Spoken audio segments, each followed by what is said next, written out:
Good evening, brothers and sisters in the Dhamma. I'm very happy to be back at Sentul Temple once again. I was here just 2 weeks ago talking about meditation and cultivation of samadhi. So today, continuing on the theme of meditation, the topic for today is how meditation changes the brain. It's quite amazing that when the Buddha taught his noble disciples the methods of meditation, it was very clear that there are many benefits, and some of these benefits actually can affect the brain in a very major way. And I think the Buddha, of course, is aware of it because it helps to cultivate and evolve the brain. Scientists are only beginning to discover some of the benefits that meditation can bring in terms of how it evolves the brain and how it can improve the health of the person and so on. So today we're going to talk a little bit about that. I think this topic is actually quite deep. If we want to go into the full research of how meditation changes the brain, the talk can go on for very long because there are many areas. But also I must point out there are a number of areas that are still under research at the moment. So very much of it is still quite speculative. There are some aspects of this research that is still very speculative. So I won't go into the speculative stuff. I will only cover those that are confirmed to be researched and discovered and confirmed by the scientists.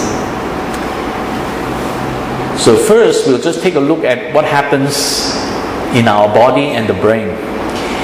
See, the brain is part of this thing called the central nervous system.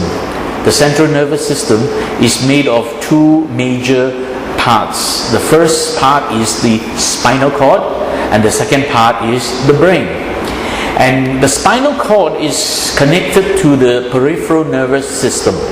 And the peripheral nervous system basically is connected to the rest of the body and also to our sense organs. That means our eyeball, our ears and so on are all connected to the peripheral nervous system.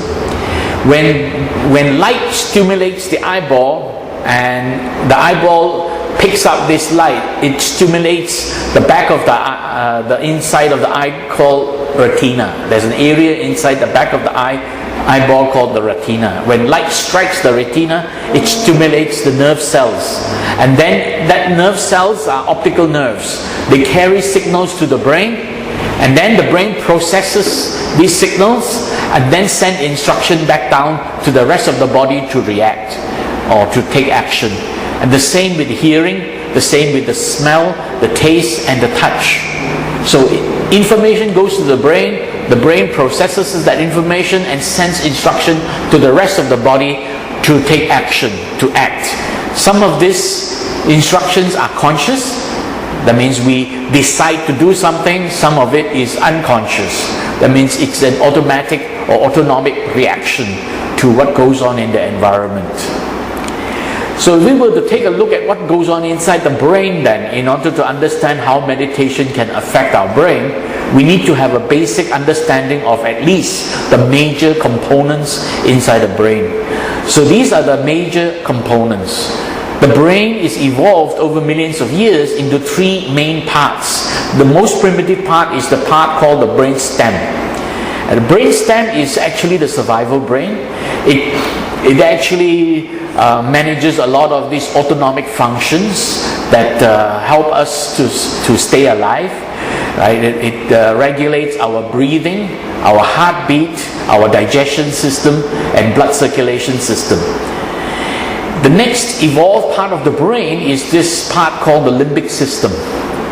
The limbic system is commonly called the emotional brain, because it is this part of the brain that is responsible for triggering release of hormones and biochemical activities in the body and in the brain. And it is these biochemical activities that produce the notion of what we call emotion. Emotion is not just something in the mind, not just a thought. Emotion also affects the rest of the body in a physiological way. I will explain a little bit more about that later on. Then the most recent part of the brain that has evolved is the outermost layer here, And this outermost layer is called the cerebral cortex. The cerebral cortex is basically our thinking brain or our learning brain. This is the part of the brain that makes us conscious. This is the part of the brain where when we have conscious thoughts, there's a lot of activity going on in this part of the brain. So basically these are the three main layers of the brain. Now to keep it short, what does meditation do to the brain? You see, the emotional part of the brain, this limbic system, is the part of the brain that disturbs us.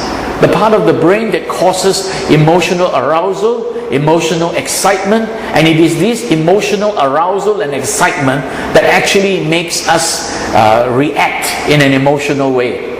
This emotional reaction is called tanha, or what a lot of people translate to call craving. Craving is actually another word for an emotional reaction. Right? The Pali word for that is tanha. So what meditation tries to do is actually to tame and calm this part of the brain. Taming and calming our emotion. And another thing that meditation is trying to do is to stimulate the activity of the cerebral cortex, the thinking brain, especially in the front. Right? The front part is our main thinking part of the brain. And right beneath that front part is a small little thing called prefrontal cortex. We're going to come to that in a moment. And meditation will then try to stimulate that part of the brain and create sharper and clearer thoughts. So that's really what meditation tries to do. Two main things. One, to calm and tame the emotion. And two, is to sharpen our thinking so that we can think more clearly, more sharply. So remember the words, because I'm going to explain the scientists' explanations, and the scientists will be using a lot of these scientific terms. They'll be using terms like limbic system, right? And also cerebral cortex. So you will hear the scientists using these terms. And there's also another two words that I want you to be aware of. The word called cortical. The word cortical is actually referring to the cerebral cortex. Cortex. Cortical refers to the part of the brain where the cortex is. That is the thinking brain. And then below that is the limbic system. They have another name they call subcortical. You know, these scientists, they like to use these fancy terms. So I just want you to be aware, whenever the word subcortical arises, it is referring to the limbic system, the emotional brain. The word cortical is referring to the cerebral cortex. So these are the key terms that we're going to come across later on when we listen to what the scientists have to say. Now inside the limbic system, the emotional brain, there is a small little tissue called amygdala. The amygdala is a very important part of the brain. This is the part of the brain that actually causes a lot of emotional arousal. This is the part of the brain, when it is aroused, it creates a lot of negative emotions. A lot of emotions because of the arousal of this amygdala. Now what is the function of the amygdala? The amygdala is actually evolved to protect us from harm. So how does it do that? It scans environmental inputs. That means it scans what we see, hear, smell, taste and touch.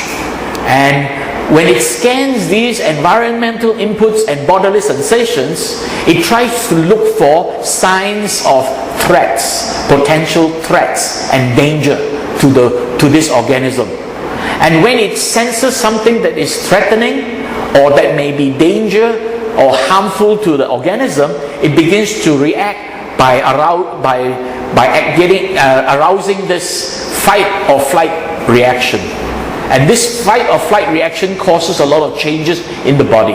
It releases hormones causing the body to change. I'm going to show you in a moment what fight or flight reaction does. So basically the amygdala scans everything we see, hear, smell, taste and touch. And when it detects something that may be a threat or harm to the organism, it triggers this fight or flight reaction. So what is harmful? What can be harmful or threatening to the organism? Things like loud noise. So when we hear a loud noise, the amygdala is aroused. Another thing is bright light or even red light. When we see bright light and even red light, the amygdala is aroused. And another thing is fast approaching objects that are coming towards us very rapidly, and then the amygdala is aroused, detecting fast approaching object. Other things are temperature changes, the environment getting hotter, or when we touch something that is hot, or we come into contact with objects that are either very hot or very cold, or we may be caught in a very cold snowstorm without warm clothing, and then the body starts to chill. Then the amygdala is aroused. So these are all the various activities in the environment that can arouse the amygdala. Unfortunately, the amygdala has a paradoxical role. What I have just described to you is that the amygdala behaves like a bodyguard. It senses for environmental activities and tries to pick up something that is harmful to the organism and reacts. But that is the good thing about the amygdala. But unfortunately, the amygdala can also be unnecessarily aroused. For example, how can the amygdala be unnecessarily aroused? For example, you're sitting there quietly reading a book, and you are very absorbed in reading the book. And then suddenly a friend or a relative or somebody you know comes from behind you and just touch you on the shoulder. What happens? Your whole body reacts, your whole body is spooked. That reaction is also the fight or flight reaction. That is actually a stress reaction. Fight or flight reaction is a stress reaction. And stress reactions are actually harmful to the body. They are not good for the body. They cause a lot of unhealthy signs happening inside the body. So stress reaction is not healthy to the body. So that's why the amygdala can also be a terrorist in your brain if it is unnecessarily aroused. So we have to be careful.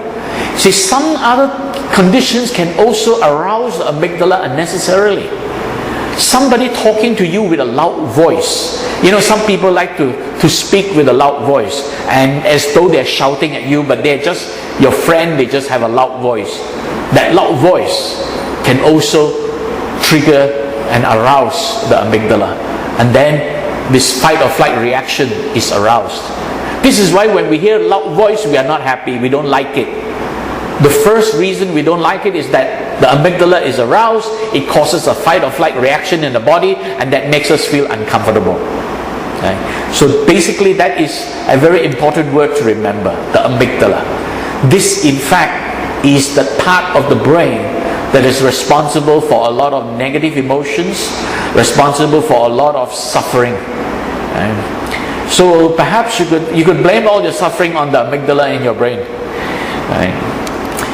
So then what about our thinking brain? What can it do? Well, our thinking brain can help us think and can help us make decisions, can even help us become happier if we know how to make use of it.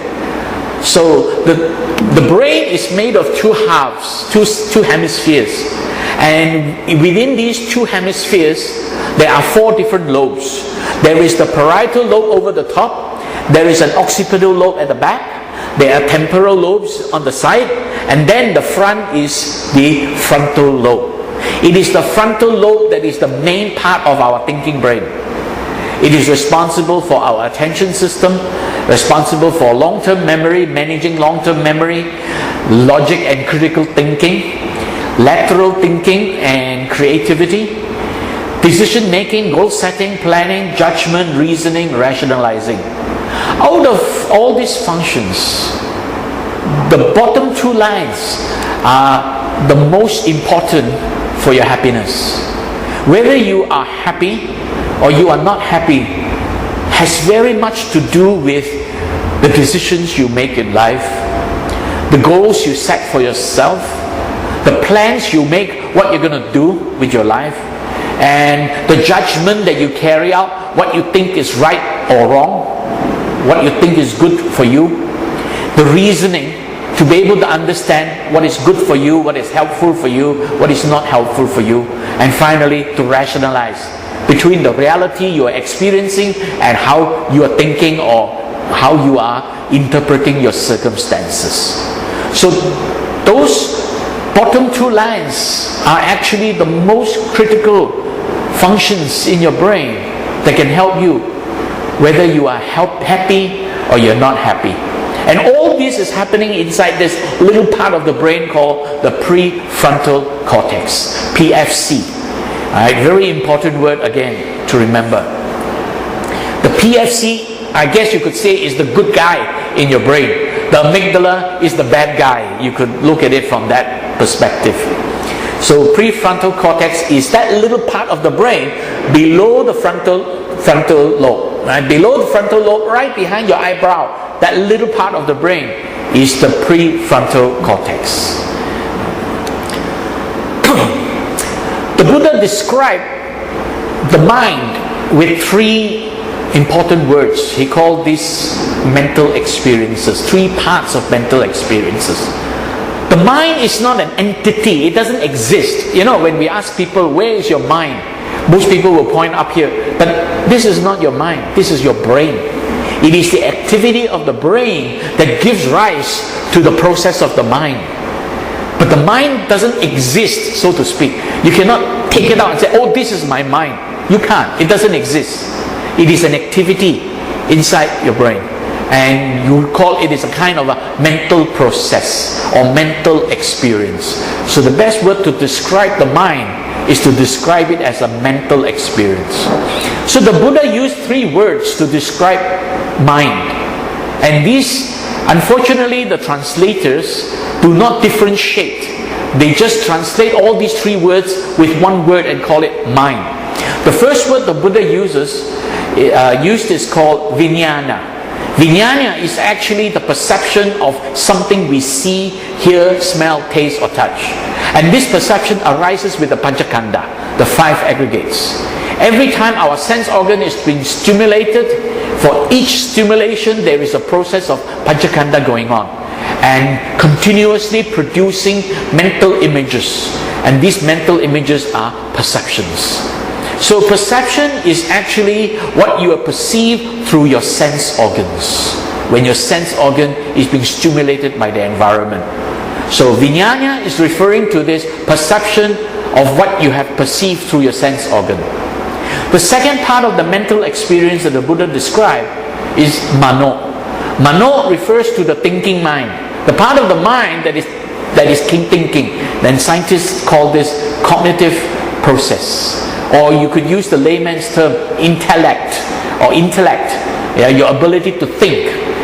So basically what happens when you think? Well, every time you see, hear, smell, taste or touch something, your mind tries to interpret what it is. And this interpretation refers to categorized memory of past experiences.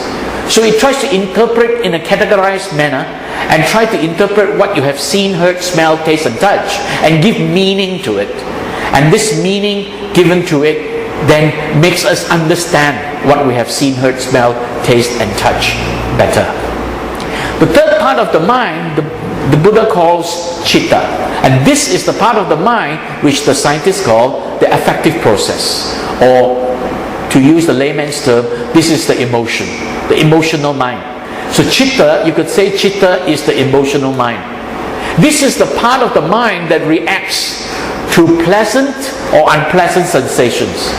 When we see, hear, smell, taste or touch anything, whatever it is that we experience through the sense organ, that sensation is either pleasant, unpleasant, or neither pleasant nor unpleasant. When it is pleasant, we want more of it. When it is unpleasant, we want to get rid of it. So that is what chitta is doing. Chitta is the part of the mind that reacts to these pleasant and unpleasant sensations.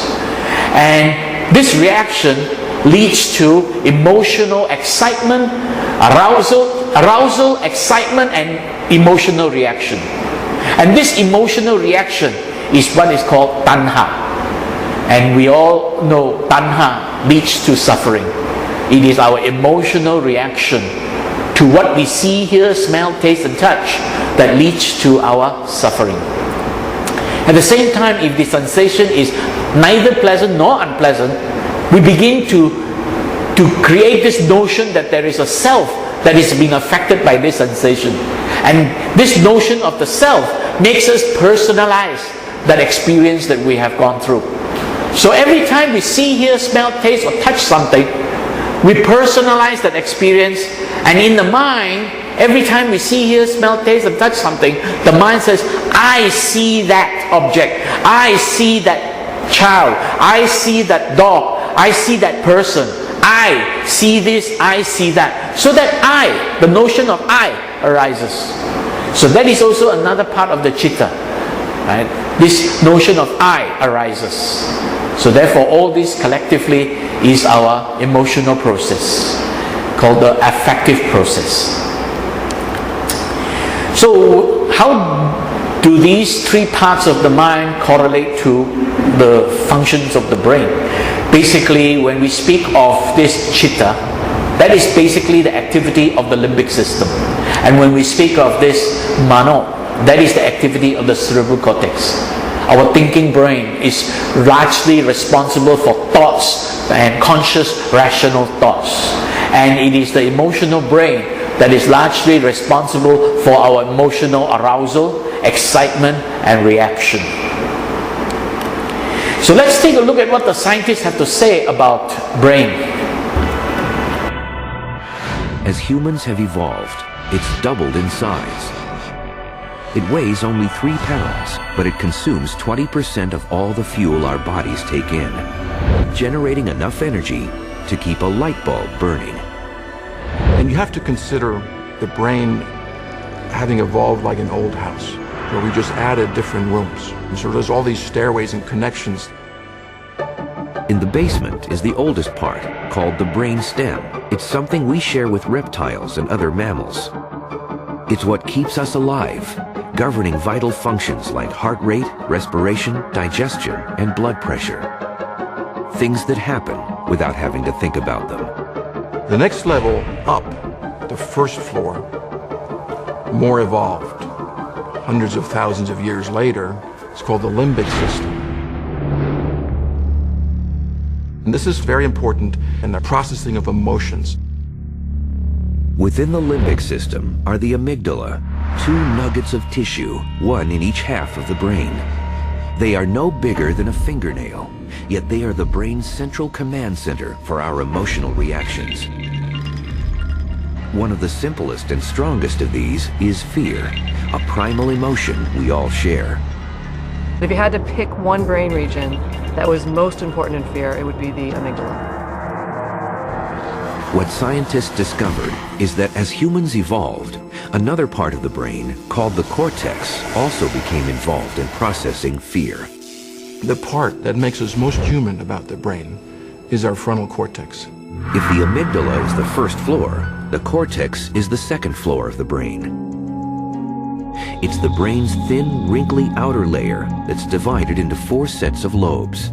If you unfolded the cortex of a monkey, it would be about the size of a piece of paper. If you unfolded our cortex, it's about 4 sheets of paper large. And the reason it's wrinkly is because you have to squish that all inside of the skull.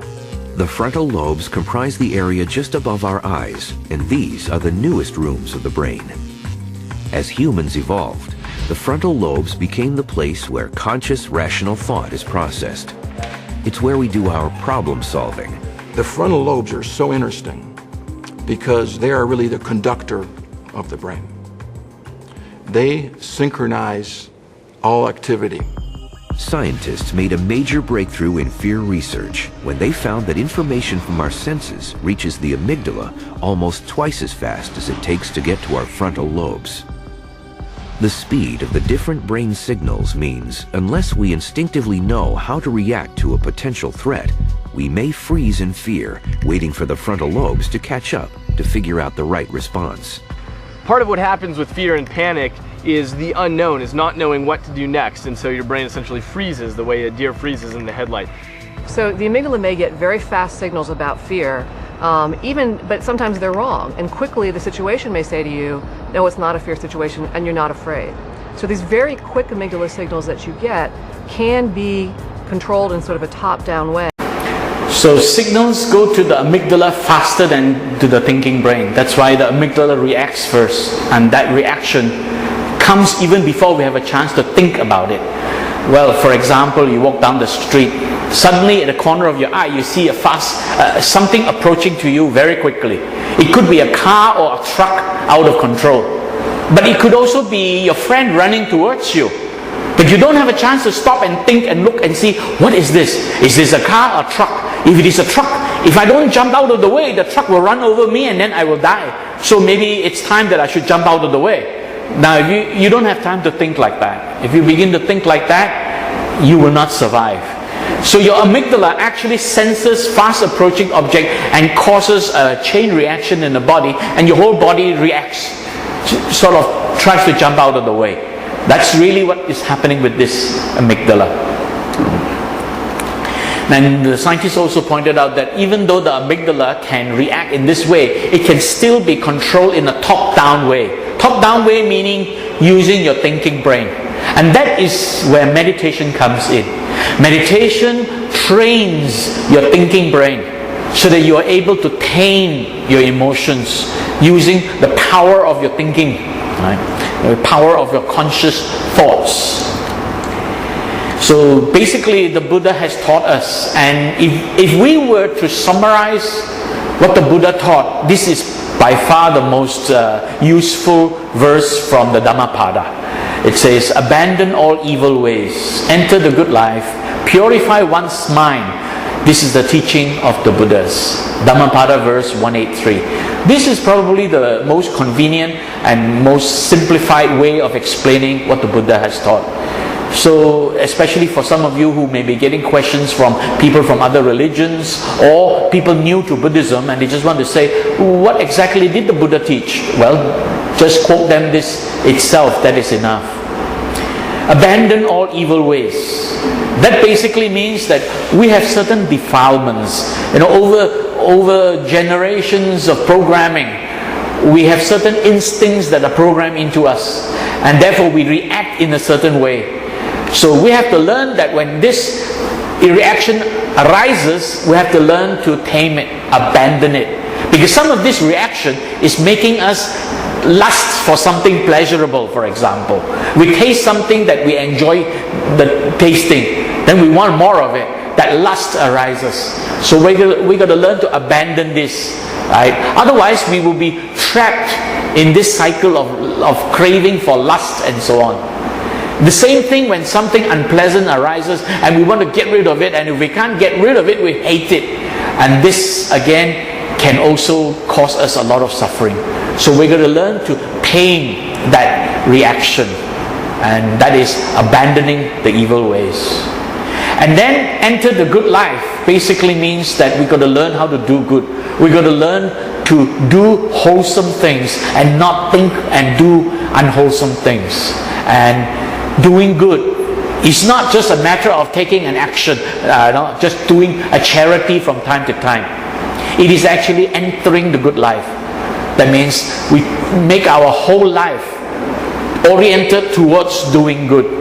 It's not just doing good once in a while and then we can forget about it at other times. It's basically turning our whole life towards doing good. That's why it's called enter the good life. And then comes the third part, which is about meditation, or what the Buddha calls bhavana. Right? This is really the cultivation of tranquility and attain insight into realities. And that can help us purify our mind.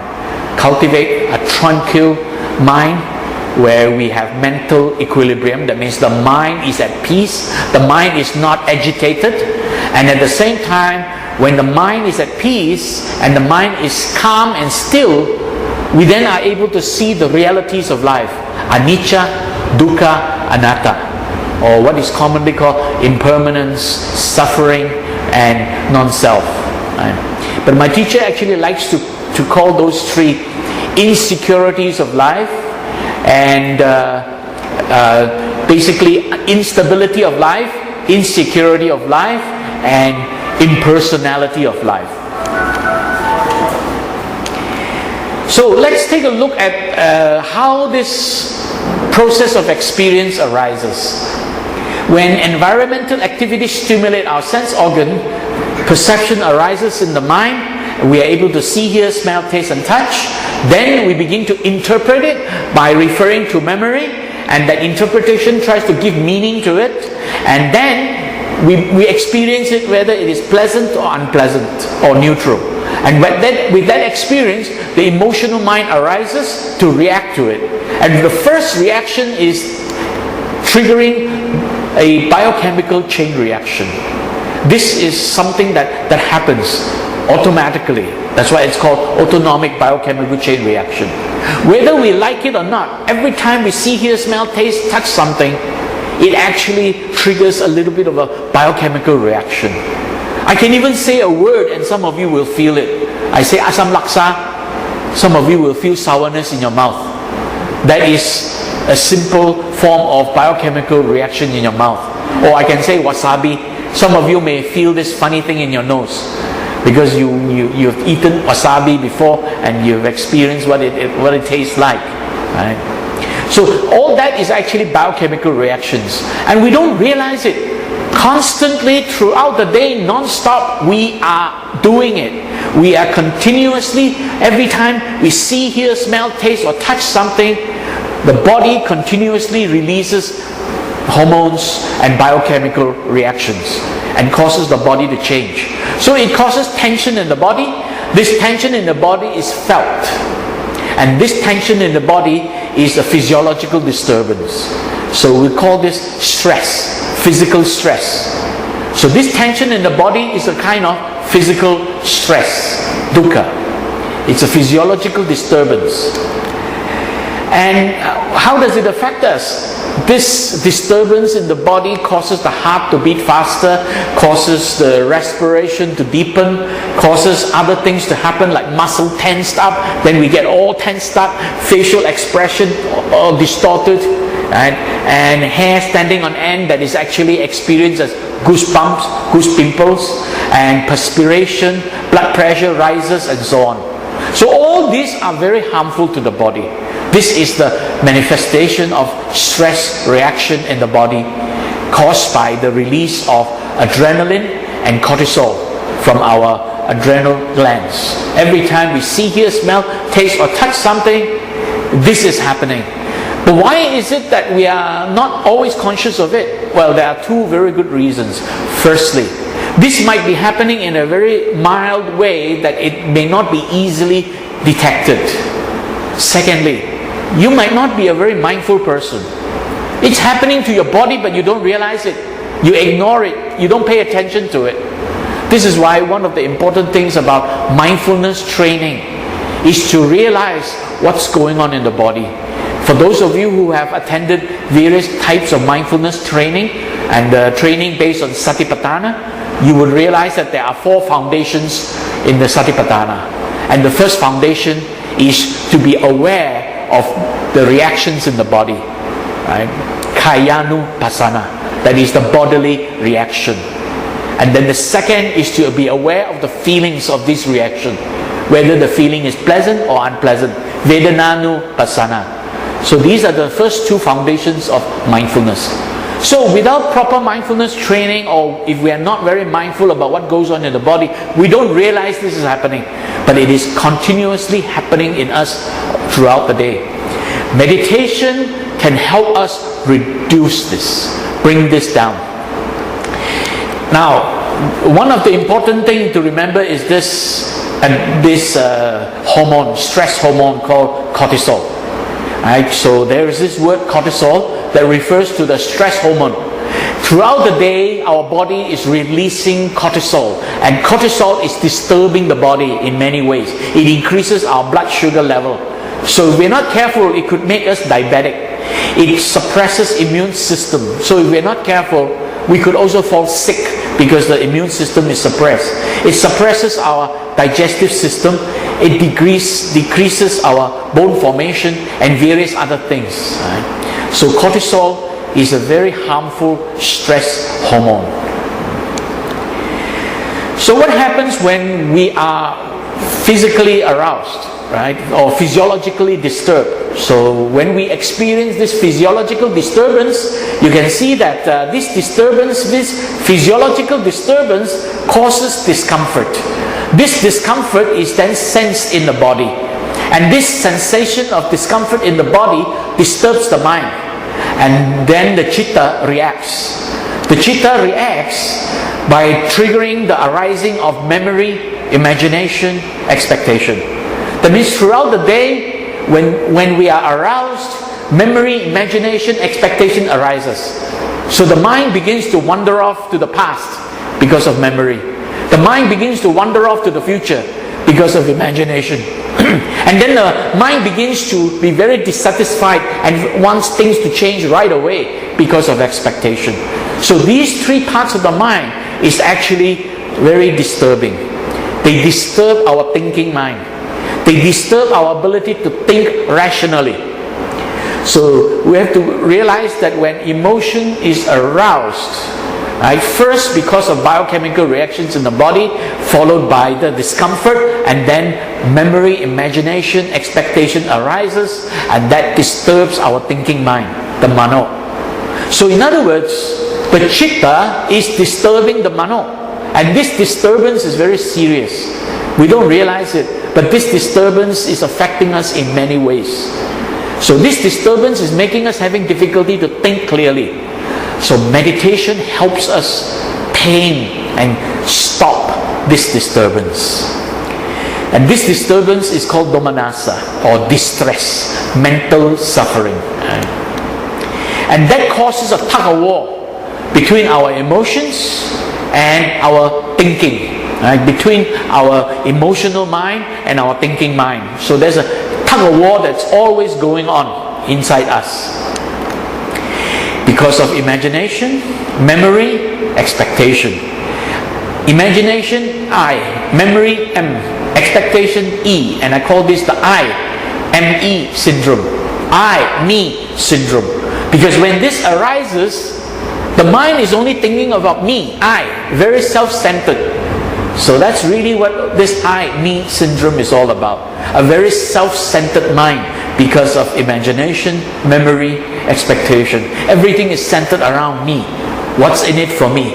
Why does it affect me? How does it affect me?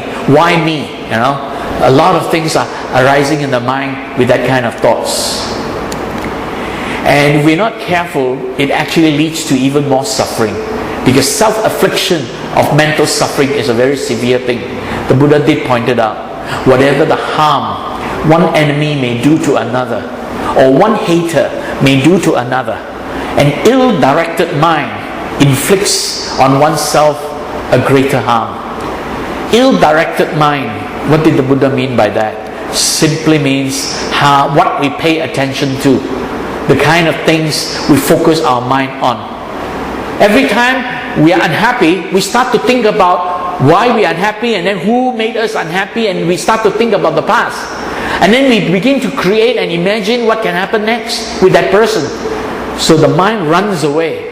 And this running away of the mind is called mental proliferation. It happens all the time. So if we're not careful with what we pay attention to, it actually brings us more suffering. And that's where meditation comes in. Meditation helps to tame that part of the mind. So how does meditation affect us then? Basically, meditation is about balancing between the mano and the chitta. Taming the chitta so that the chitta no longer disturbs the mano. And having these two minds working together instead of fighting against each other. Right? Because when the chitta is aroused, it disturbs the mano. When the mano is disturbed, the mano cannot think rationally. The two of them are constantly having a tug of war, having a fight going on, conflict. The conflict in the mind. And that makes our mind very unpeaceful, makes our mind very agitated, unable to find peace of mind. Peace of mind comes when the chitta is tamed and it is working in unison with the mano together. So that's what meditation aims to do, to tame these two minds so that they are working together. Because if we're not, we are allowing emotions to dominate. And the Buddha did point out, Emotions dominate the world. Emotions create distress or mental suffering. Emotion is that one thing to which all are spellbound. That means when emotions is aroused, we become controlled by the emotion. And the Buddha was very specific. He was referring to chitta. So emotion is actually referring to chitta. Now at this point, I want to point out one very important fact. A lot of people who translate the Pali Canyon into English, they translate the word chitta into the word mind. They don't separate the meaning of chitta and mano. So if we read a book, a Buddhist book, and it says mind dominates the world, mind creates distress, mind is that one thing to which all are spellbound, it's a bit daunting. What does that mean, mind? But if we are clear about what exactly the Buddha meant, did he mean chitta? Did he mean mano? Then we are clear. So here clearly the Buddha meant the emotional mind. So next time you read a Buddhist book and you come across the word mind and you're not sure whether he's referring to your emotional mind or your thinking mind, you should read on and see what it says, and maybe you can get a clue. And if you can't, then you can go to the website accesstoinsight.org and look at the Pali text and see whether the word chitta or mano appears. So here clearly the Buddha was referring to emotion, not just mind. I want to show you another verse, same thing. And very often this verse, the very first verse of Dhammapada, is translated as mind precedes all experiences, mind predominates, mind creates all our realities. Again, the translator used the word mind very generically. But what did the Buddha mean? The Buddha meant mano. Mano is our intelligent mind, our thinking mind, our cognition. So that's really what the Buddha meant. Our thinking mind. The ability to think is how we can create our life to be happy or not happy. If we don't use this thinking, then we are not able to develop our life into one that is happy and peaceful.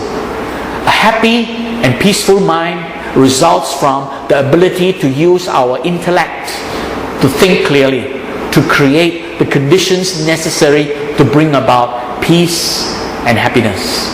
So it's our ability to use our intelligence. So again here, the Buddha really meant the thinking mind, the intellect, the cognition, the thinking part of our mind, not just mind, So if you were to say mind precedes all experiences, it's again a little bit daunting. Try to figure out what the Buddha was trying to say.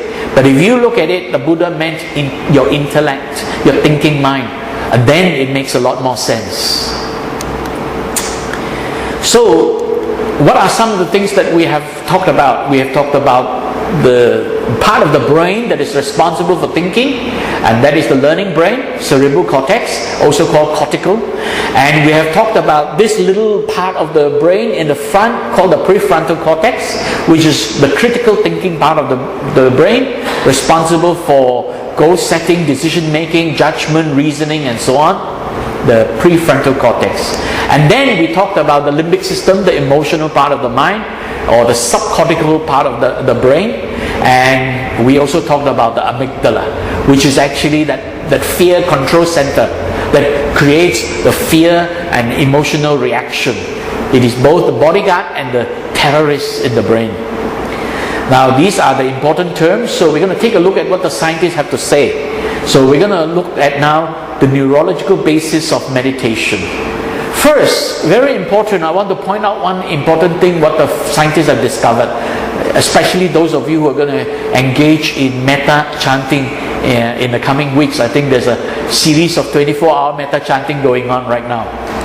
The science of metta, what did they say about that? If we show people this picture and we ask people to have the aspiration that this baby will be healed and will be free from suffering. Thank you. Thank you very much. What does that do to the brain to have that kind of aspiration? And it turns out when people adopt that kind of attitude, it changes their brain. And so there's a part of the brain called the amygdala, and that's shown in blue. And that part of the brain is modulated when people wish this baby to be free from suffering, transform the emotion to make it more positive and express compassion. And so there's now good evidence to suggest that the brain changes in response to this kind of training. People differ in how skilled they are at voluntarily regulating their emotions.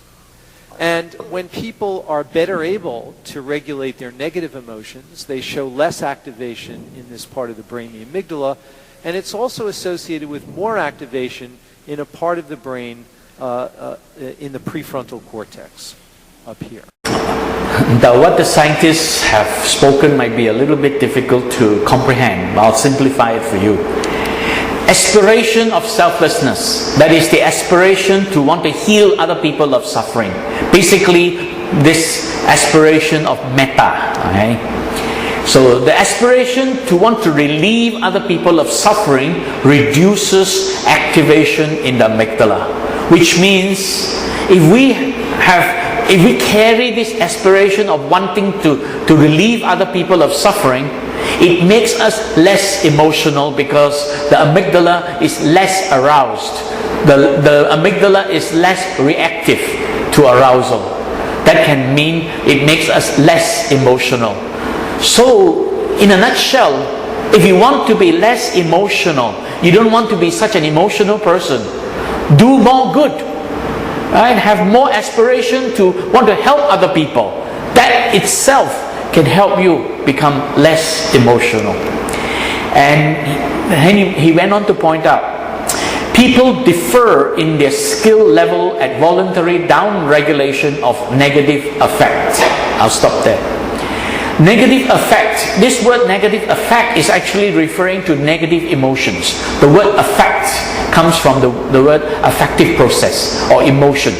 So basically, people differ in different level of capability and skill in managing their own emotions, negative emotions. Right? Down regulation means bringing down, calming their negative emotion. So every person has a different capacity or capability and skill level at calming his own emotional, especially negative emotion. And when this happens, it is reflected in decrease in the activation of the amygdala. So one of the signs of being able to tame your emotion is to reduce or decrease the activation of your amygdala. And at the same time, it is accompanied by increased activation of the ventromedial prefrontal cortex. That means it is also accompanied by increased activation of your prefrontal cortex, your thinking brain here. This prefrontal cortex in the front. So that is really what this scientist is pointing out. That when we have the aspiration to want to help other people, it makes us less emotional. And when we are less emotional, that means our amygdala is less likely to be aroused. And at the same time, our thinking brain is sharper and more active. We're able to think more clearly, more rationally. Right? So that's really what the scientist is saying. Now he goes on to explain other aspects. Your Holiness, it's wonderful to be back with you, and we're so grateful for the time you spend with us, and most importantly, the inspiration to do this work. There are, if we can get the slides on, there are 3 big points that I will focus on today. The first is that people differ in how happy they are, what we call their trait levels of happiness. And other virtuous characteristics such as compassion.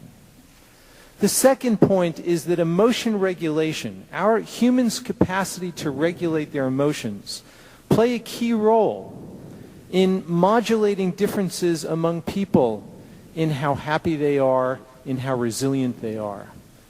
And the third point, which is really the point that is at the intersection of our respective traditions, is that happiness and compassion, we believe, can be regarded as the product of skills that can be enhanced through mental training. So this is a very important explanation here. It says, first, people differ in trait levels of happiness and other virtuous traits such as compassion. In other words, different people have different levels of happiness that we all know. But also, when he says trait levels, it also means different ways of becoming happy. So different people have different ways of becoming happy. And also other kinds of characteristics such as compassion, virtuous characteristics such as compassion and kindness. So different people have different levels of compassion and kindness, that we all know. But he pointed out that emotion regulation plays a key role in modulating individual difference in happiness and resilience. That means our ability to tame our emotion is very vital to help us produce our happiness. Basically, that's what it means. The ability to tame our emotion plays a very key role in helping us becoming happier. So happiness, resilience. Resilience means it's a sustainable level of happiness, not just a momentary happiness, like a pleasurable moment. Not that kind of happiness, but a sustainable long-term happiness. Something that makes us feel that we are able to survive through crisis, resilient towards crisis. So it's actually so in other words, the ability to tame our emotion is a very important part to our happiness. And the last one is very interesting. It says, happiness and compassion can be regarded as the product of skills. In other words, we are not naturally born with a sense of happiness. It is a skill we can develop, we can cultivate. So happiness and compassion can be regarded as the product of skills that can be enhanced through mental training. And here, mental training is referring to meditation. Bhavana, which the Buddha calls bhavana, and that is cultivation of the mind, mental training. So here, in a nutshell, it's very simple. Meditation helps us to become happier. Simple as that. And helps us to become more resilient towards crisis. And one of the key things about that is to learn how to tame our emotions. So now, the scientist goes on to explain about emotion. So the notion that most scientists accept is that emotion is governed by a distributed neural circuitry, different parts of the brain working together that include cortical, the top portion of the brain, and subcortical, just below the cortex, components. And these circuits of emotion have communication, bidirectional communication with the body, including the autonomic nervous system, the endocrine system, and the immune system. Okay, simply put, basically emotion is governed by a distributed neural circuitry. That means emotion is not centered in one spot in the brain. It is distributed through the various parts of the brain circuitry. And emotion is actually distributed, and it also includes both cortical. Cortical is the cerebral cortex, the thinking brain, as well as subcortical, that means inside the limbic system. Subcortical means below the cortical. So in other words, emotion is not found only in one spot in the brain. It is actually distributed throughout the brain, and it involves both the cerebral cortex as well as the limbic system. And the brain circuits of emotion have bidirectional communication with the body, including autonomic, endocrine, and immune system. That means whatever is going on in the brain, as far as our emotional brain is concerned, it has a two-way communication with the rest of the body. What part of the body? Autonomic is referring to the part of the body that has the autonomic functions like breathing, respiration, heartbeat, blood circulation. That's the autonomic part of our body. Endocrine is referring to the hormonal system. our various glands that are releasing hormones. Immune system is to do with our immune system protecting us from this bacteria from the environment.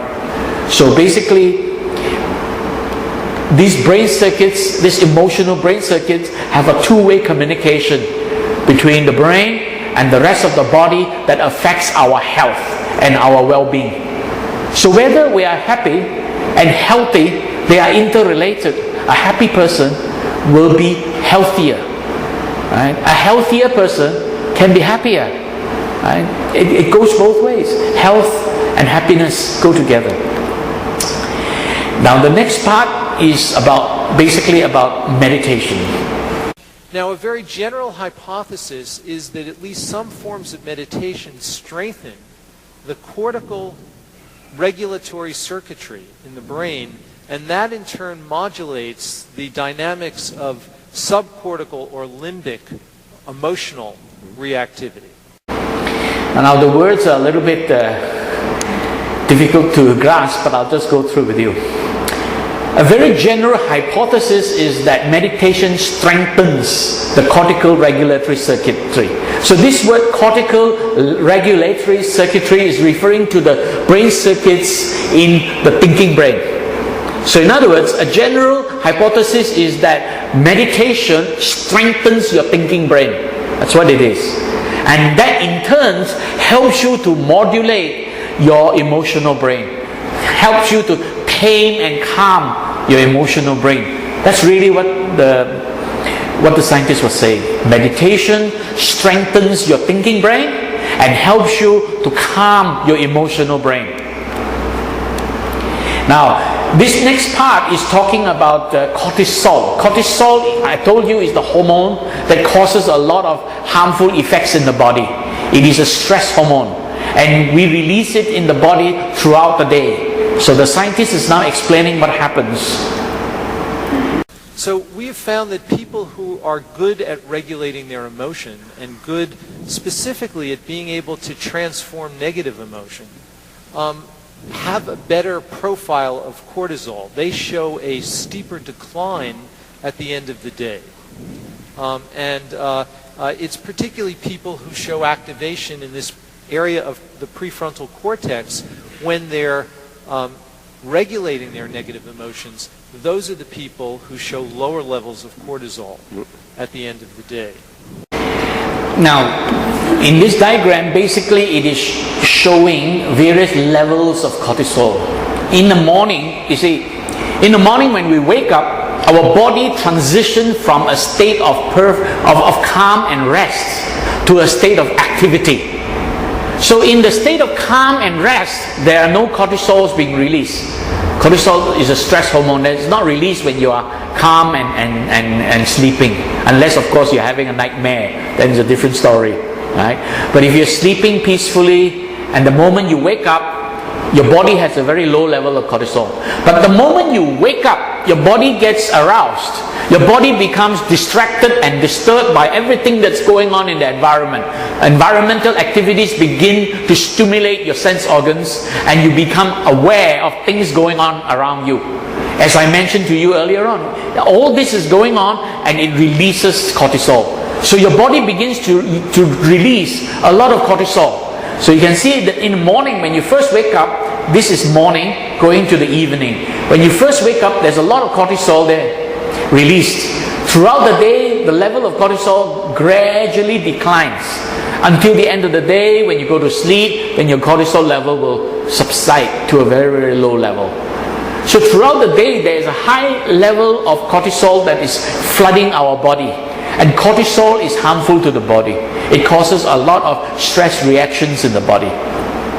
And what the scientists pointed out is that better emotion regulators, as reflected in this reduction in the amygdala activity, less amygdala activity, and increased prefrontal cortex activation, this will help to decrease the level of cortisol. I think I used the other one. Better emotion regulators, as reflected in less amygdala and greater prefrontal cortex activation, show a greater decrease in cortisol at the end of the day. Which means when we're able to regulate our emotion, that means we're able to tame our emotion, it will greatly reduce the activation of the amygdala. At the same time, it will increase the activation of our thinking brain. And when that happens, it will decrease the level of cortisol rapidly. So it helps us become healthier. So this is a very important finding, that if we're able to tame our emotions, we become healthier people on a day-to-day basis. Now I'm going to come to another part of the explanation that talks about brain waves. So we're going to take a look at this picture. When you see this image, your mind thinks that, oh, you're seeing the whole picture, but actually you're not. Your eyeball is running around scanning throughout that image, picking up bits and pieces throughout that whole image and then putting it together. And there is 100 different parts in your brain that is doing that putting together. If you don't believe me that your brain is not seeing the whole picture, look at her face. If you look at her face and you focus on her face, can you read the words down there? No, you can't. Or read the words. If you focus on the words, can you see her face? No, you can't. You can't focus on her face.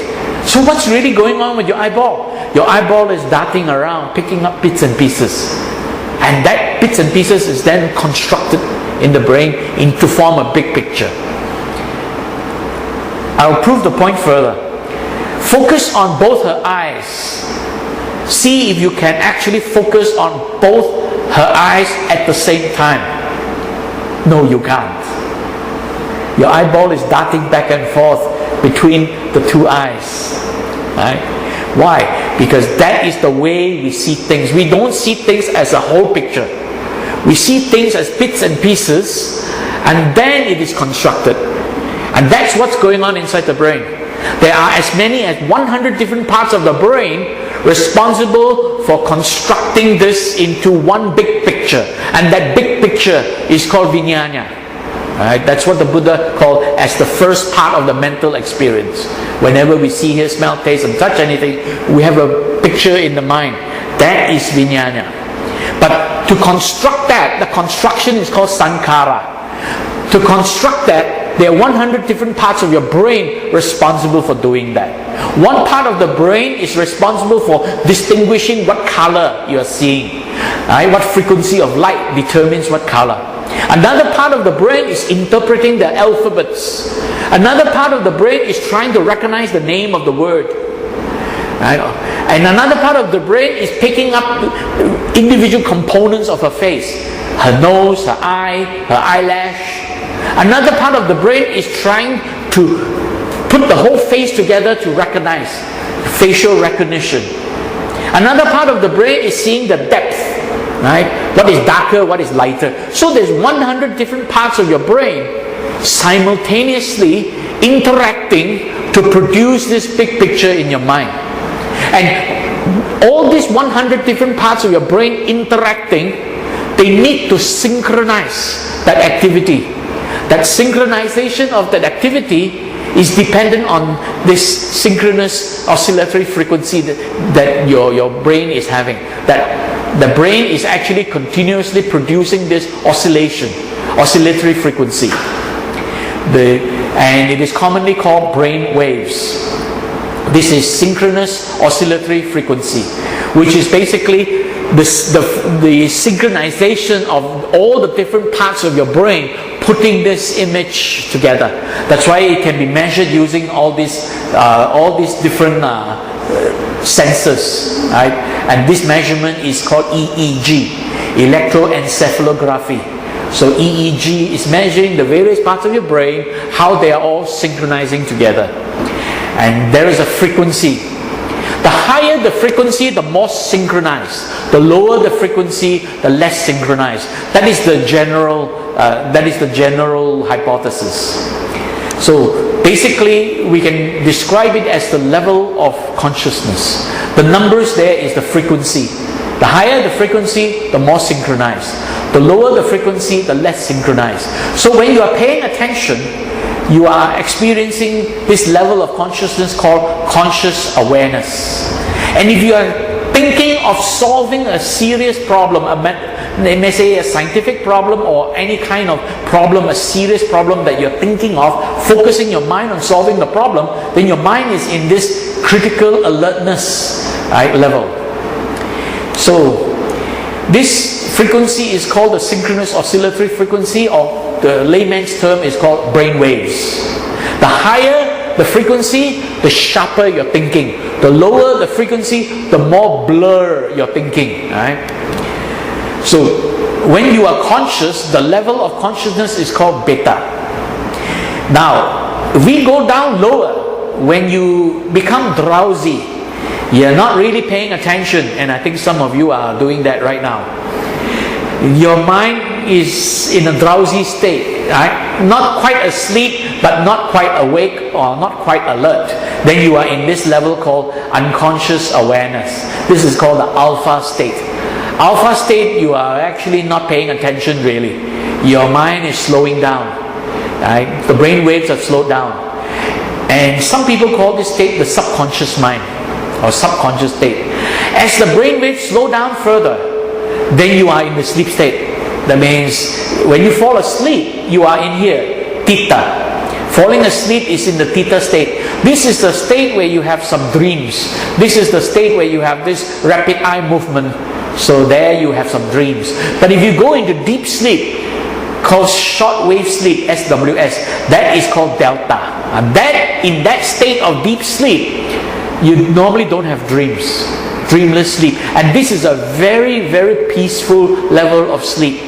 If you can reach that level of sleep, you are very well rested, you know. But very often we are not in that level of sleep. Our mind is floating between sleep and unconscious awareness, up and down, up and down. Sometimes we wake up in the middle of the night. That's because of this unconscious awareness triggering us, and then we wake up, right? So floating between this is a drowsy sleep state, right? Going high up is gamma. Gamma means it is now in a very high end. Then at that point your mind is very sharp. You see, critical alertness means you're already critically very alert, very aware of everything that's happening. Your mind is already sharp. If your mind becomes even sharper, it reaches a state called the gamma state, above 30 hertz. Then basically you are in a state called introspection. Higher than that, you may even have insights into realities. So basically, there is a cutoff called the critical factor. Below the critical factor, your mind is kind of not very sharp, not critically alert. So this is a state where sometimes it's called hypnosis, right? And there's a kind of meditation that brings the mind to that level, and that's transcendental meditation, very popular in America. Or if you do chanting, the mindless chanting, that means you're just chanting the words without thinking, right? A lot of people do that, and in fact when you do your 24-hour chanting, please don't chant like a robot, you know. Don't chant mindlessly, chant mindfully. So when you chant mindlessly, or you are doing mantra meditation, you know, there are some people who do mantra meditation. Now I want to point out this important thing. Mantra meditation was never taught by Buddha. Buddha never taught the use of mantra in meditation. That means chanting a verse over and over again. Some people do that. They use verses like Om Mane Padme Hum, and they repeat that over and over in their meditation. The Buddha never taught that.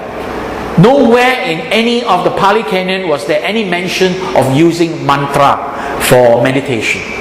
So if you were to use mantra for meditation, your brain wave will slow down. If you were to chant mindlessly, your brain wave will slow down. And in fact, when you get hypnotized, your brain wave slows down. Right? What happens when you really meditate diligently? Well, when you meditate diligently, the brain wave rises, increases to a higher level. Your mind becomes sharper.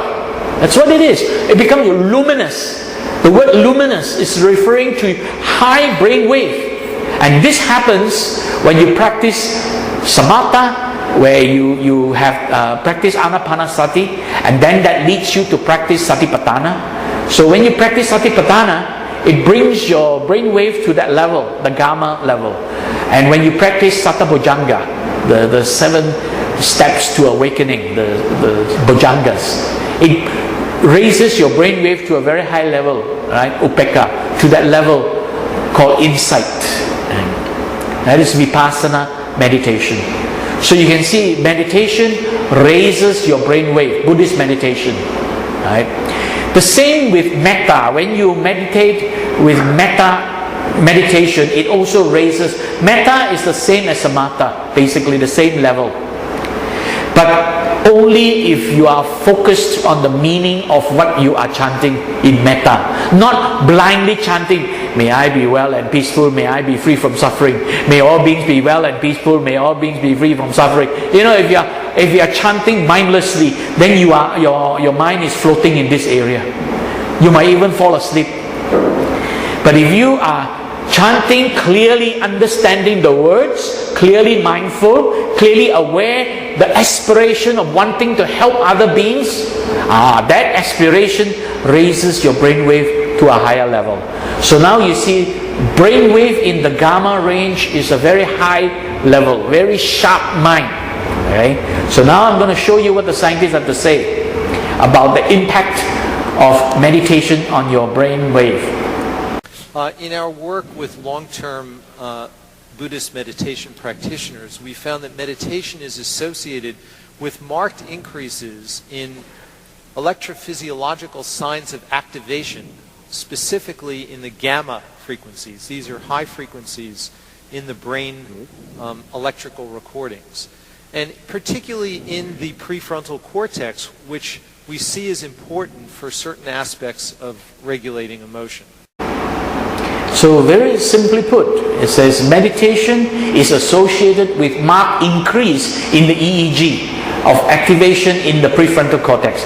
That means your prefrontal cortex, the brain wave goes higher. And the higher the brain wave, the sharper is your prefrontal cortex. The sharper is your thinking.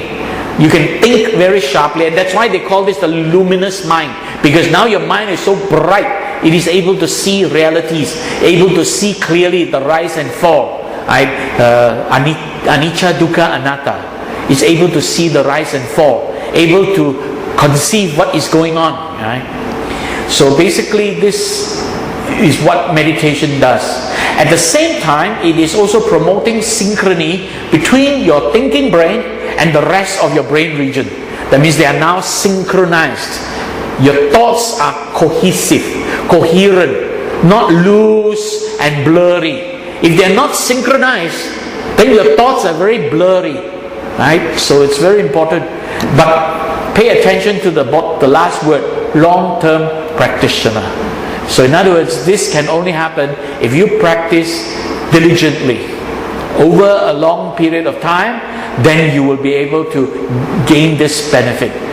How long is long? Well, it is not just a matter of a few months. It may take years, but if you are very diligent, it may happen within a year. But it will not be something that's going to happen within a couple of months. Once you start meditating, in a few months' time, you will gain this. Not necessarily. It will take a long time. You need to cultivate this diligently. Now the last part here is about happiness as skills. And the third point, which is really the point that is at the intersection of our respective traditions, is that happiness and compassion, we believe, can be regarded as the product of skills that can be enhanced through mental training. This is interesting because a lot of people think happiness and compassion depends on conditions. But the point is that you can create those conditions. You can train yourself through mental training. That's what the scientists have pointed out. Through mental training, happiness and compassion can be regarded as the product of skills which can be enhanced through mental training, cultivation of the mind, bhavana, or what people call meditation. And another thing that leads to happiness, I want to share with you also from other aspects of science that leads to happiness is that when we think about the past, the present, and the future, what kind of attitude should we have? If you think of the past with a sense of forgiveness, and you think of the future with a bit of excitement and enthusiasm towards the future, and if you think about what's going on around you right now with a sense of gratitude, it actually changes your brain and your body. What happens there? You see, when you think of the past with a sense of forgiveness, it actually releases a hormone. This is actually both a hormone and a neurotransmitter in the brain as well as in the body. It's called oxytocin. Oxytocin is released. This is the hormone of empathy and bonding, and one of the important benefits of oxytocin is that it boosts your immune system, makes you healthier. But one more side effect of oxytocin a lot of people don't realize, it also makes your skin smoother. Yeah? So for ladies, if you want more smooth skin, be more forgiving. Yeah? If you're less forgiving, your skin is more wrinkled. If you're more forgiving, chances are your skin is smoother. And when you look at the future with a bit of enthusiasm, it releases two powerful hormones, dopamine and serotonin. Dopamine is actually the hormone of energetic reward anticipation, and serotonin is the hormone of attention and concentration. So, and scientists have discovered deficiency in dopamine may lead to Parkinson's disease, and deficiency in serotonin may lead to mood swings, bipolar syndrome, depression, and even Alzheimer's disease. Now, the correlation between dopamine level and Parkinson's disease has been confirmed by scientists, that people who suffer from Parkinson's disease have a very low level of dopamine, highly deficient in dopamine.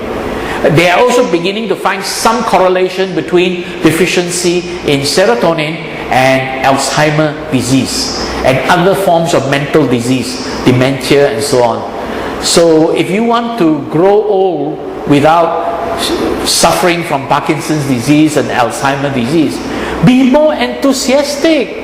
When your grandchildren wants to do something, or when your kid wants to bring you somewhere, be excited, enjoy it. Don't have this grumpy mood. A lot of people grow old grumpy, Don't be grumpy. The more grumpy you are, the higher risk of you getting Parkinson's disease. So I hope that is a good tip for those of you who are growing old. I think more than half of you are qualifying, myself included. Now, looking around with gratitude, what does it do? It releases another wonderful hormone called endorphin. Endorphin is a natural painkiller. It actually is a very powerful natural painkiller, and it actually helps you to relieve physical pain as well as mental pain. And it also boosts the immune system. And in fact, endorphin has another property just like oxytocin, in fact even more powerful than oxytocin. It is smoothen your skin. Again, endorphin helps smoothen your skin. So for ladies, if you want to have smooth skin, first become more forgiving. Secondly, be more grateful for things happening around you. Then you will have more smooth skin like mine. Yeah, smile more. When you smile, it actually causes the release of endorphin and also oxytocin. Smile more often. So these are things which you can do. Mental training, attitude, cultivate that attitude, and then you can be happier. Humans are endowed with the capacity to voluntarily regulate their emotion, and there's evidence to suggest that this is something that can be learned. And I'll be emphasizing the importance of mental training and thinking about happiness and compassion not just as traits but as skills. And if they are skills, then they imply that the mind and the brain can be transformed in ways that also may affect the body. And this will be the substance of my comments today. So humans are endowed with the capacity to voluntarily regulate emotion, and this competence can be learned. That means we naturally have that capability to to control and tame our emotion. And we can even learn how to do that, practice the way to do that, right? And the way the Buddha has taught us in his teachings, the Sublime Eightfold Way. And the importance of this cultivation, this mental training, is that happiness and compassion can be cultivated as skills. Skills means conscious, rational activity turning into habitual competence, right? And transforming the mind or brain will also affect the body, affect your health, and affect your well-being. Okay. So what are some of the benefits? We summarize here. Aspiration to heal others of suffering makes us less emotional. Meditation is the mental training to help regulate emotions, and this is done by reducing activation of the amygdala and increasing activation of the prefrontal cortex.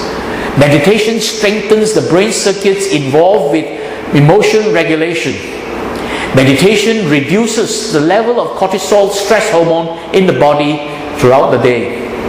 Meditation raises the brain waves in the prefrontal cortex to the gamma range and improves synchrony between the prefrontal cortex and the rest of the brain. And this higher brainwave frequency means sharper mind, sharper cognition, more luminous mind, brighter mind, able to see realities, gaining insight into realities, becoming wiser, having more panya. And emotion regulation affects individuals' happiness and resilience. And finally, happiness and compassion are the product of skills that can be enhanced through mental training. So basically, this cultivation, or we call meditation, is really bhavana. The real meaning of the word bhavana is cultivation. What are we trying to cultivate? Cultivating the Eightfold Way. And the Buddha taught the Eightfold Way. The first two, right view and right intentions, has to do with gaining some initial level of wisdom, basic panya, right, to understand the realities and the Buddha Dhamma. And then the next three are cultivating the body, sila, morality, training the body to behave in wholesome ways, right speech, right action, and right livelihood. But the third part is really about meditation, samadhi, cultivation of tranquility, beginning with right effort. That means we use the proper method to train our mind, and that leads us to a level of training where we can then become more mindful, mindfulness training, samasati. And from there, we can then cultivate the mind further and gain the level of harmonious equilibrium, mental equilibrium. Sometimes they call this right concentration, samadhi. Basically, this is what meditation can do for us. We'll just take a look at the various aspects of meditation. The proper kind of meditation we should be learning as Buddhists is based on the Eightfold Way. Cultivation of the Sublime Eightfold Way according to the original teachings of the Buddha as found in the Sutta Vinaya. That means if you were to attend any meditation lessons, anyone teaching meditation, ask the teacher, are you teaching in accordance with the Sublime Eightfold Way? Very important, right? Follow teachers who are teaching in accordance with this Eightfold Way. And basically, there are a lot of variations and distortions we have to be aware of. Individual teachers who may personalize their own interpretation of the Dhamma, and they may begin to make variations to the teaching of the Buddha. They modify what the Buddha teach. They are not following the Sublime Eightfold Way. It is a departure from the Sublime Eightfold Way, which is the Arya Magga Bhavana. Arya Magga Bhavana is the cultivation of meditation according to the Eightfold Way. So they may be departing from that. You have to be careful of that. Also, some variations arise because people follow commentaries. And one of the most famous, in fact, the most famous commentary followed by a lot of people is Buddhaghosa's Visuddhimagga. So basically, that is commentary. That is not the direct teaching of the Buddha. That is a commentary from Buddhaghosa. And then there are different countries with their own versions, their own modifications, because of their own cultures and so on. So Myanmaris will have a different method, right? Thais will have a different method, Sri Lankans will have a different method, right? And variations also from different traditions, especially in some countries where their version of Buddhism is distorted by their own traditional beliefs. And I'm referring specifically to meditation taught by the Tibetans. They are not purely Buddhist. The methods taught by the Tibetan are not purely taught by Buddha. You have to be aware. They are a blend of Tantrism, Tantric Buddhism, asceticism, yoga, and various other forms of traditional Tibetan shamanistic practices, which are from ancient times, even predating the time of the Buddha.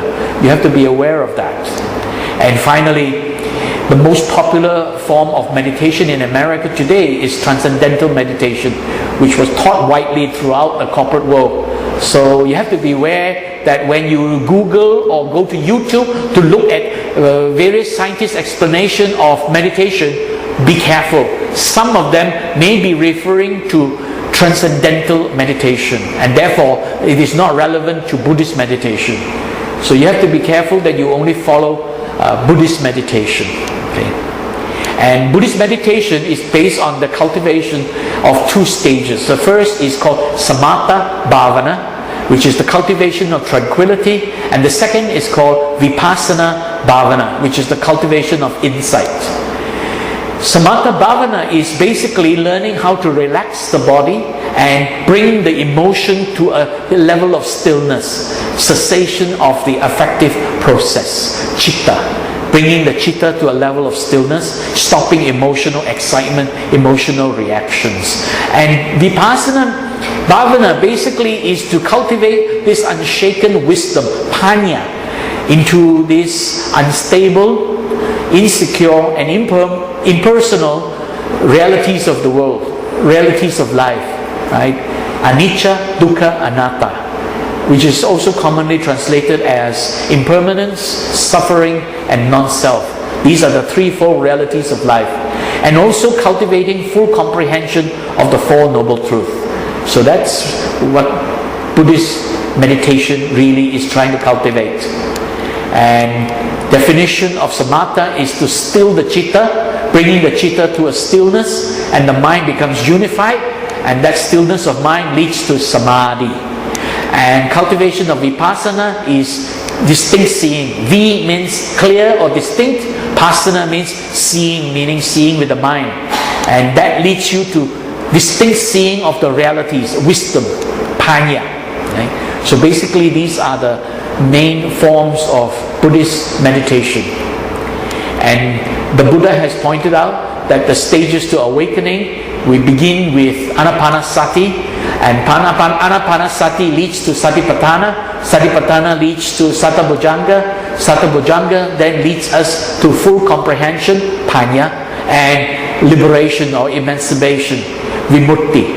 So it's only through that that we become awakened and liberated from suffering. So basically that's what the Buddha taught about meditation.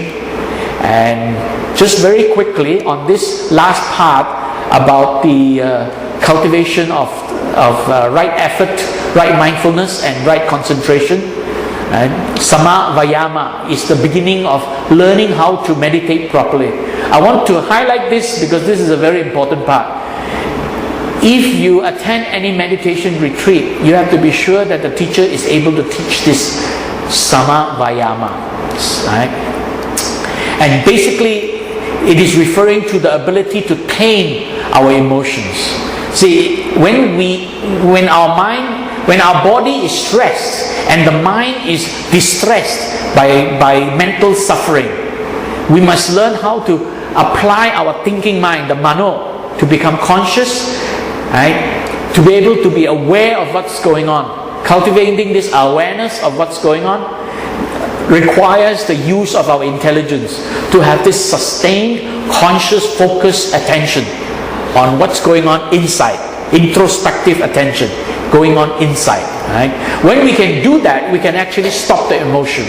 It's only by bringing the attention inwards and becoming aware of what's going on inside, then we are able to stop this emotion through conscious relaxation and introspective attention. And conscious relaxation basically means we bring this biochemical activity in the body to subside so that there's no more activities, biochemical activities in the body, and then tame the mind, calm the mind, because the relaxed body suggests absence of threats, and then the mind can become calm and bringing the chitta to a level of stillness. When we learn to relax with conscious relaxation, it is actually breaking the biochemical chain reaction. When we learn to pay conscious focused attention, we are actually stopping this mental proliferation because of our memory, imagination, expectation, the I, me syndrome. And these are the two practices, samvara and bahana. Samvara is prevention, bahana is abandonment. And very quickly, right effort, right, harmonious exercise, my teacher calls it, sama vayama, is made up of these 4 steps. So make sure that the meditation teacher that you go to, he must first teach you how to apply these 4 steps. First, samvara. Samvara is guarding your senses, guarding your sense doors, preventing your sense organs from picking up unwholesome sights, sounds, and so on. Not to pay attention to anything that may be unwholesome. So this will prevent the arising of unwholesome states. That means you will not gain, you will not accumulate new unwholesome states if you guard your sense doors. Don't pay attention to things that are unwholesome. That means guard your senses. Beware of what you see, hear, smell, taste, and touch. And when you recognize that it may be unwholesome, take your attention away from it. Don't pay attention to it. So this is samvara, guarding your senses. But sometimes in the past, we may have seen things that are unwholesome. And then it goes into our memory. And then it arises from memory, not because of our sense organs. So when it arises from memory, we practice bahana. Bahana is called abandonment. When it arises, we learn to abandon it, let it go, let it be. Don't pay attention to unwholesome thoughts that arise. So in other words, we may have accumulated defilements, accumulated these unwholesome thoughts, and when they arise, we learn to let it go, learn to abandon. That is bahana. So that means you don't pay attention to memory, imagination, expectation when they arise and they bring up unwholesome thoughts. So that's bahana. And at the same time, we practice bhavana to cultivate developing new wholesome thoughts, cultivating wholesome states that have not yet arisen. Cultivate good thoughts about the Dhamma, right? Understanding the insight into realities. And finally, we must learn to maintain these good thoughts, which means that's anurakana. That means we maintain and perfect the good thoughts, the wholesome thoughts that we have already cultivated. So these are the 4 steps. These 4 will help you in your meditation practice. So whoever meditation teacher you go to, make sure that he's able to teach you these things. If he's not able to teach you these things, he's not teaching right effort, because that's what right effort is all about. Right effort is about these 4 things, and these 4 things are called Chattari Samapadana, right? The 4 right strivings. Some call it the 4 right strivings, the 4 right efforts. That's what right effort is all about, and that's the beginning of learning meditation. So if the teacher can't teach this to you, go to a teacher who can. Right? So, and the Buddha did point out that there is no jhana if there is no panya. There is no panya if there is no jhana. When one is near jhana, and when one has both jhana and panya, one is in the proximity of nibbana. That means one is coming close to becoming awakened. So it's very important to learn meditation in the proper way. Now you realize what meditation can do to your brain. I hope you are motivated. Even when you learn meditation at the beginning, even before you go deep into it, these are some of the benefits you can gain right away. Right from day one when you begin to learn meditation. It slows down your heart rate, it improves blood circulation, it lowers your blood pressure, enhances your immune system, it helps you calm your anger, fear, anxiety. May not get rid of it entirely, but helps to calm it and relieves you of depressive moods. But as you practice and learn meditation deeper and you become more diligent at it and become more skillful at it, you will begin to gain these other benefits. You will learn how to abandon emotional excitements, because then you are practicing right effort. You're learning to abandon emotional excitements. You are learning to tame your lust, hatred and delusion with the right effort. You're able to cultivate this introspective attention or introspection, able to see what goes on inside you. And then you're able to develop a mind that is working in harmony, cognitive consonance, and where the chitta and the mano are not in conflict, right? You bring them to a level of stillness. This level of cognitive consonance is actually called ekagata, commonly translated as single-pointedness. Basically, it means the two minds are now working as one. That's why it's called single-pointedness. The two minds are working as one, ekagata. And then you're able to instill this mental equilibrium. Your mind is still, your mind is peaceful, your mind is at peace. And finally, from there, you will gain vipassana. You will be able to see insight into realities, vipassana, distinct seeing. And then you will have panya and you will become liberated, vimutti. Okay, so I hope that helps you. So I hope that has been helpful, and hope you have learned something from this.